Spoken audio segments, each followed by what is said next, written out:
What's going on, everybody? So this is going to be my schedule prediction for the upcoming season for the Florida Gators.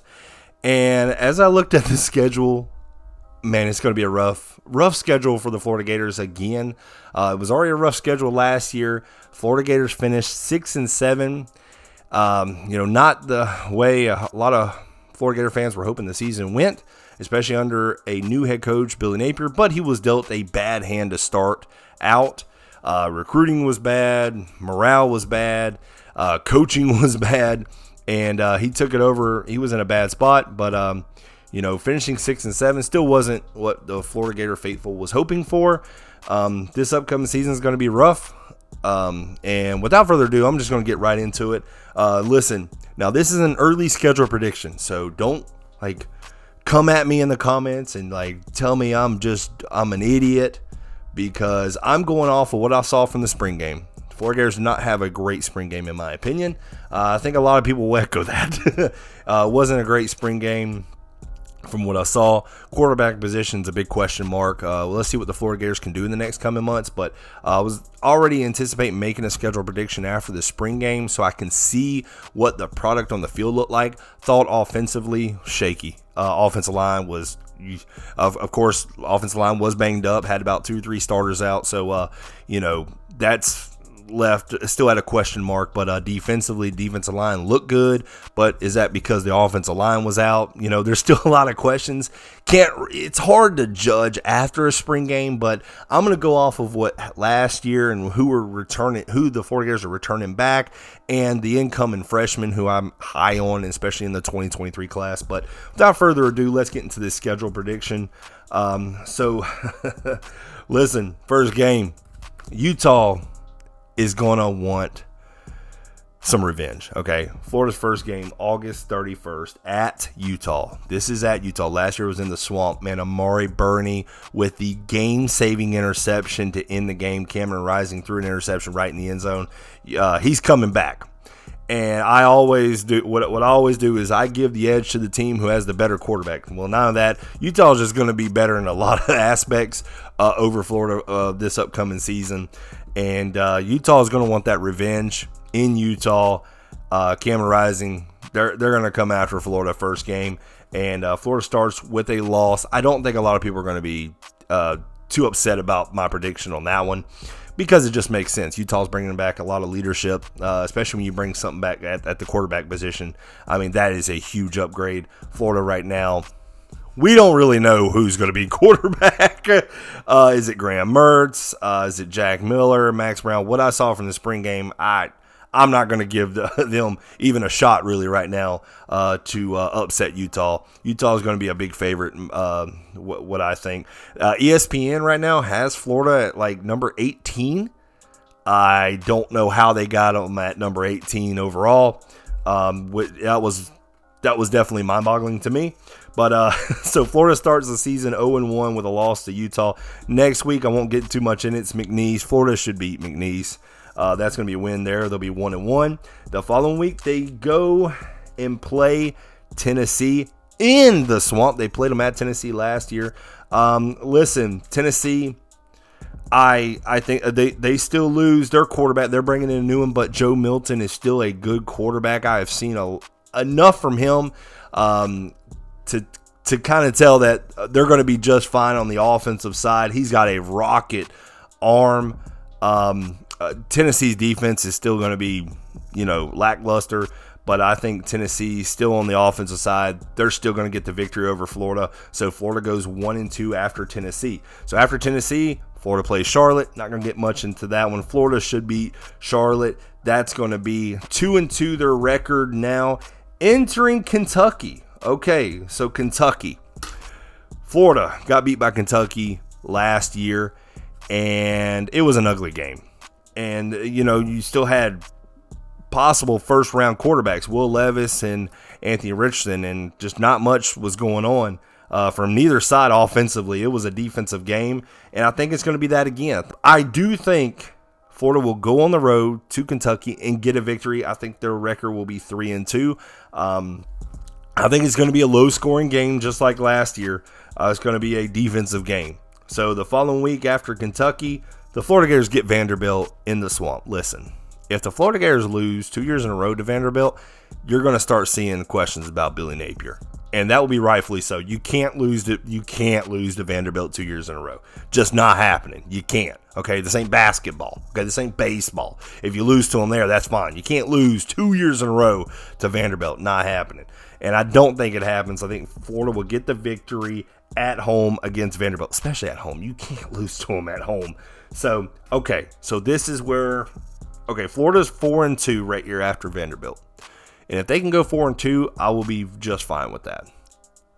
Because now you get into the bulk of the hard games for Florida. At South Carolina, right after Vanderbilt. Listen, South Carolina, Florida, skull drag South Carolina. It's not going to happen this year. Spencer Rattler comes back. South Carolina finished the season great with upset victories over Tennessee, Clemson. They finished the season great. After Florida, I don't know what happened. They lit a fire up under them.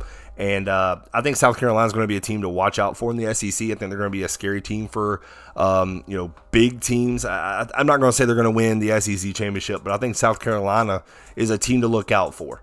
So Florida, with a loss to South Carolina, puts their record at 4-3. The following week, listen, Florida's going to go to they got a bye week and then they play Georgia. I don't think Georgia's going to be as dominant as they were the past couple of years, but they're still Georgia and they're still going to be a lot better than Florida. Georgia's still going to get the victory over Florida. That's going to bring the record to 4-4 for Florida. So now, after Georgia, Arkansas comes into the swamp. It's going to be tough for Arkansas, okay? But this is where I go back to my thing where I give the edge to the quarterback position. Arkansas is bringing back KJ Jefferson. KJ Jefferson is going to be a redshirt senior. He is a veteran. And as of right now, I don't know who the quarterback is going to be for Florida.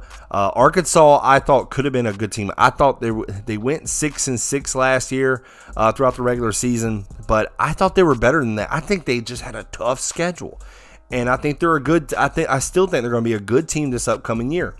And I think Arkansas comes into the swamp and beats Florida. I think Arkansas is going to be favored probably by a couple points. It ain't going to be a lot because it's still tough playing in the swamp.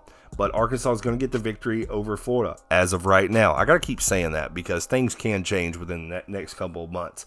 But the following week after that, after Arkansas, listen, LSU in Tiger Stadium. That's where Florida's going to have to go to. I think LSU is probably going to be a double-digit favorite in that game. LSU is going to bring back a lot of talent. They're coming off a 10-win season. Brian Kelly's got them playing at elite level. Playing in Tiger Stadium is already difficult. LSU is going to get the victory over Florida right here. So that is going to be, if you're counting up the losses right now, that is 6 losses. So 4-6 entering at Missouri. So Florida's got to go on the road to Missouri. I don't think, with everything going on with Missouri right now, I don't think it's going to be a problem with Florida. I think Florida goes into Missouri, gets the victory, puts their record at 5-6, entering Florida State. Florida State comes into the swamp. Listen, if Florida's 5-6 when they go and play Florida State, that could light them up going, hey, listen, we have something to play for. We have something to play for to get bowl eligible. Maybe Florida State at that time. They're in a weak conference. They're, I believe, 14th they're ranked right now. So, a lot of people have them high up. A lot of people say they're a top 5, top 10 team. Maybe Florida gets that big upset victory over Florida State. But as of right now, I do not believe that's going to happen.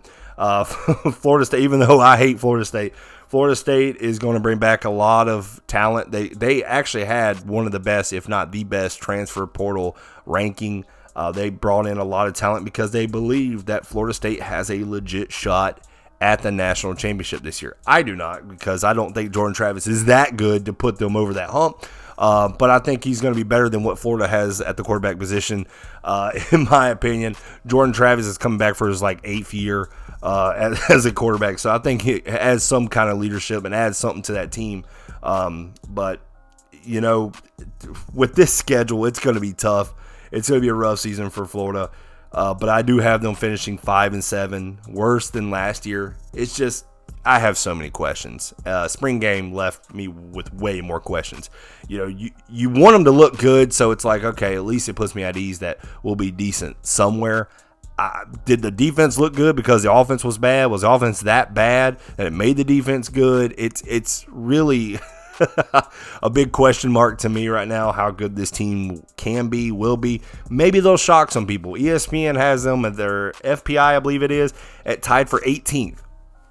Crazy to me, and I'm not looking at Florida as a top 25 team right now until the quarterback position gets resolved or somebody stands out. I just can't see that right now. And maybe in the fall, maybe when a couple months down the road, maybe one of these quarterbacks start to take leadership and they start taking control of the quarterback position. But nobody really stood out at the quarterback position for me in the spring game, and that's why right now who's come back from last year, from the 2022 season to 2023. Quarterback position, defensively, I think it's going to be a young team. I think there's going to be a lot of young studs. Listen, still got the running back duo of Montrell Johnson, Trevor Etienne, Travis Etienne's brother. But, you still have those guys. Hopefully the offensive line gets resolved, and hopefully they have better blocking than what was in the spring game.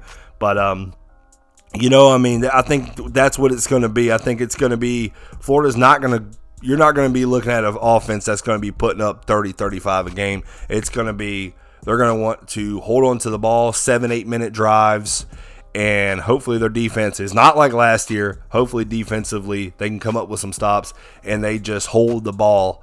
I think it's going to be old school type SEC football is what Florida's going to be banking on if they stick with the quarterbacks they have now, because it's going to be just run the ball down your throat and play physical defense. Listen, I do like the defensive line the Florida Gators have gotten in the new transfers that have came in, like guys like Caleb Banks. But, man, Kelby Collins, true freshman, I think you're going to see him a lot. I think there's going to be, I think the defensive line to me looks good on paper and with my eyes. But secondary still got some questions. But I see it being a rough season as of right now. Of course, this is an early 2023 schedule prediction, so maybe my mind will change within the next couple months, see what the Florida Gators can do. But what do y'all think? Do y'all agree with this? Don't come at me in the comments too bad, but looking at the schedule, I just think it's a rough schedule for Florida. Now, do I think after the season should Billy Napier be under fire if this schedule comes out like this? If he finishes 5-7 or maybe 6-6, squeaks out maybe an Arkansas victory or a Tennessee victory, something like that. No, I don't think he's going to be under fire. What I think he'll be under fire, even in his second year, if he loses to Vanderbilt back-to-back, or maybe McNeese Charlotte starts to get close or something like that, I think then you're going to start hearing rumbles of, okay, what the heck is this guy doing? I don't see that happening. I really don't even see Vanderbilt. If Vanderbilt comes into the swamp and gets the victory, I just can't see that. Can't see Vanderbilt beating Florida 2 years back-to-back. That's a very bad look. But, we'll see. I'm hoping still the Florida Gators can shock me. Maybe this schedule prediction is way off. Last year I was way off, though. I said 9-3 would be the peak. They didn't even come close to that last year. They finished 6-6 throughout the regular season. But, guys, what do y'all think? What's your schedule prediction look like? Listen, I am a fan, but I'm a realist. I look at what the Florida Gators got on the field and what they're bringing for this upcoming season. And I just observe and I go off of that. But y'all let me know in the comments. Do y'all agree? Do y'all disagree? Do you think Florida will have another rough season? Do you think they'll finish 5-7? Or maybe do you think they'll finish that 500? What win do you give them to finish 500 out of my schedule prediction? Or what victories do you think that the Florida Gators can get? But let me know in the comments. But as always, I appreciate y'all watching this channel. Don't forget to hit that like button. Don't forget to hit that subscribe button as well. I appreciate it. Y'all have a great one.